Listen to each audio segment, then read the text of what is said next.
जय हिंद। आज हम लोग पढ़ने वाले कक्षा 9 की राजनीति शास्त्र चैप्टर संख्या 1 लोकतंत्र क्या है। What is democracy. तो डेमोक्रेसी दो यूनानी शब्दों से मिलकर बना हुआ है। पहला है डेमोस और दूसरा है क्रेसिया। डेमोस का अर्थ होता है जनता और क्रेसिया का अर्थ होता है शासन। दोनों का मिश्रित रूप से डेमोक्रेसी होता है, जिसका अर्थ होता है लोकतंत्र या जनता का शासन। डेमोस यानी जनता और क्रेसिया यानी शासन, जनता और शासन। इसीलिए डेमोक्रेसी का अर्थ होता है लोकतंत्र या जनता का शासन। तो आज हम लोग जानेंगे लोकतंत्र है क्या। तो लोकतंत्र के बारे में अमेरिकी राष्ट्रपति अब्राहम लिंकन ने एक परिभाषा दिया, जो लोकतंत्र जनता द्वारा जनता के लिए शासन है। अर्थात किसी भी लोकतंत्र एक ऐसी विचारधारा है जिसमें जनता प्रत्यक्ष एवं अप्रत्यक्ष दोनों तरीकों से भाग लेती है। इस प्रकार अब्राहम लिंकन ने बताया है कि लोकतंत्र जनता का या उसमें प्रत्यक्ष रूप से भागीदारी ले एवं जनता द्वारा या जनता के प्रतिनिधि भाग ले, जनता के लिए ही शासन है।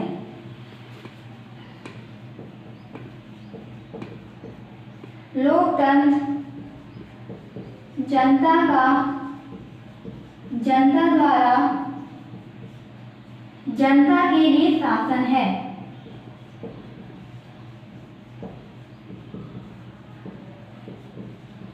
ये परिभाषा किसने दी? तो अब्राहम लिंकन ने दी।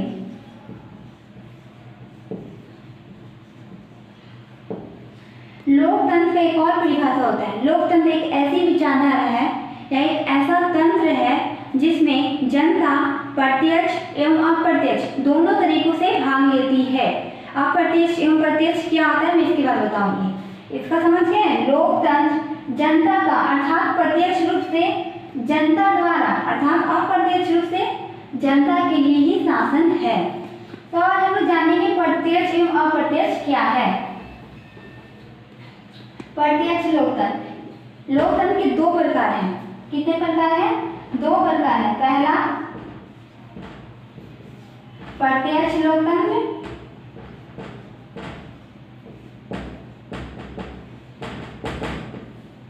और दूसरा अप्रत्यक्ष लोकतंत्र।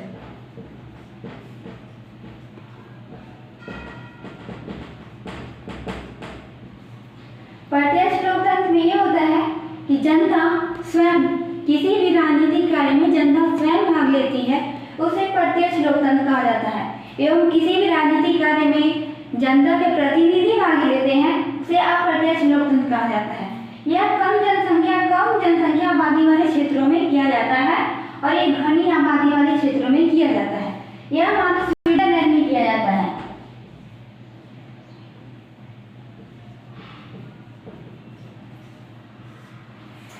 प्रत्यक्ष लोकतंत्र सिर्फ स्विट्जरलैंड में ही प्रयोग किए जाती है, जबकि अप्रत्यक्ष लोकतंत्र घनी आबादी वाले देश जैसे भारत, अमेरिका, इंग्लैंड वगैरह ये सब देशों में अप्रत्यक्ष लोकतंत्र ही अपनाई गई है।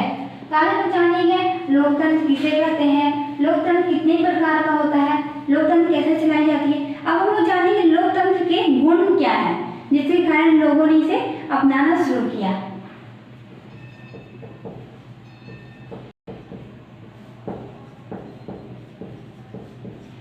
Properties of democracy. तो सबसे पहला आता है इसमें जन कल्याणकारी कार्य।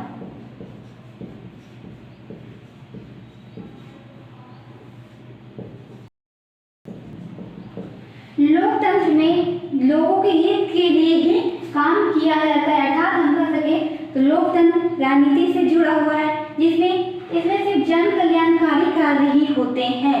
इसमें जैसे पहले होता था राजतंत्र, उसमें अलग अलग तरीके के काम होते थे, लेकिन लोकतंत्र में जनता द्वारा शासन किया जाता है।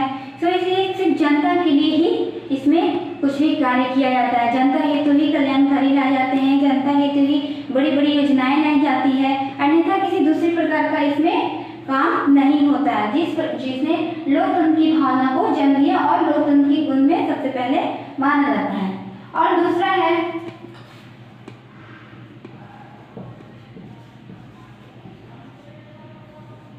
राजनीतिक जागृति। राजनीतिक जागृति से हमारा ये तात्पर्य है कि पहले राजतंत्र हुआ करती थी, जिसमें जनता को नहीं पता होता था कि ये क्या होते हैं, ये जन कल्याणकारी कार्य तो पता था, लेकिन ये सब के बारे में जानकारी नहीं थी। जैसे जैसे लोकतंत्र की भावना बढ़ने लगी, लोकतंत्र की अवधारणा को समझा, तो इसी समय सभी लोगों में राजनीतिक जागृति आई। उन्होंने भी देखा इसमें था कि कोई भी लोकतंत्र में कोई भी जनता अपनी वोट प्रतिनिधि बन सकता है, अपना चुनाव लड़ सकता है। ठीक इसी प्रकार सभी में राजनीतिक जागृति है। उन्होंने सभी लोगों ने जाना कि चुनाव कैसे लड़ा जाता है, लोग का कल्याण कैसे किया जाता है, वोट कैसे दिया जाता है। ये सब राजनीतिक जागृति ही मानी जाती है, जो लोकतंत्र का एक गुण है। और पहले राजतंत्र में सभी लोगों में राजनीतिक जागृति नहीं थी, कुछ ही लोगों में राजनीतिक जागृति थी जो उसके लिए प्रति तत्पर थे। एंड तीसरा है स्वतंत्रता एवं समानता का पोषक।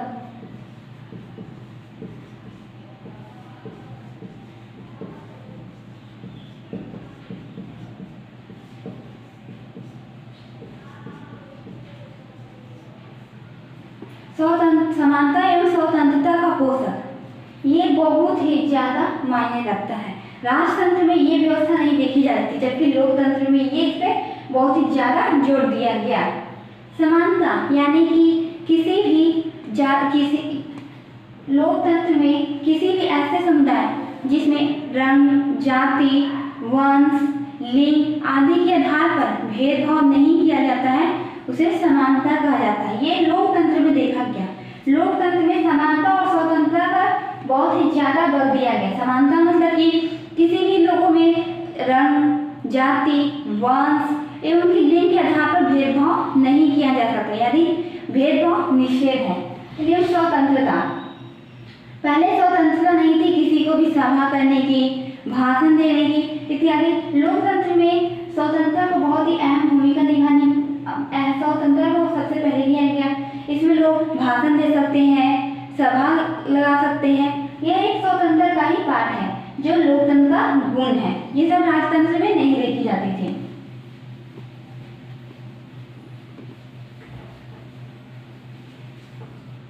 एंड चौथा है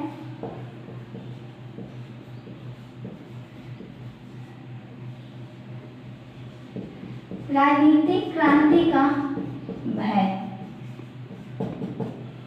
पहले राजतंत्र था जिसमें क्रांति की बहुत ही ज्यादा डर करता था, क्योंकि इसमें राजा अपने पसंद के लोगों को नियुक्त करता था, जिससे जनता नाखुश रहती थी और उसे उसके विरुद्ध क्रांति कर देती थी। लेकिन इसमें राजनीतिक क्रांति का भय नहीं देखा गया, क्योंकि इसमें लोकतंत्र में जनता स्वयं अपनी प्रतिनिधि को चुनती है या जनता स्वयं भाग लेती है। तो इसमें राजनीतिक क्रांति का कोई भय नहीं था, क्योंकि क्रांति तो उसमें होती है जब जनता के नापसंद लोग आ जाते हैं। जब जनता अपनी चुनी हुई अपनी पसंद की सरकार बनाती है तो उसमें राजनीतिक क्रांति का भय नहीं होता है। ये हमारा है। एंड पांचवा है जनमत पर आधारित शासन।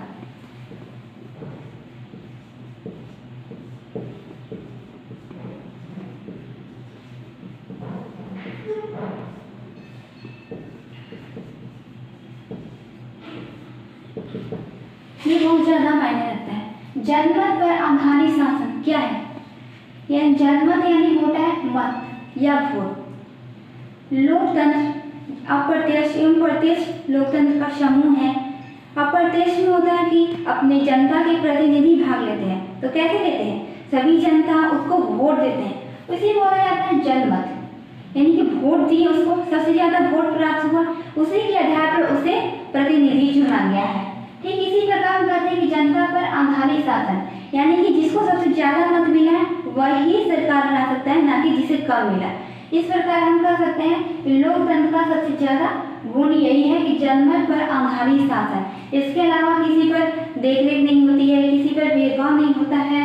इस प्रकार हम कह सकते हैं कि लोकतंत्र के ये मुख्य गुण थे। अगले वीडियो में लोकतंत्र के दोष के बारे में जानेंगे। चाहिए।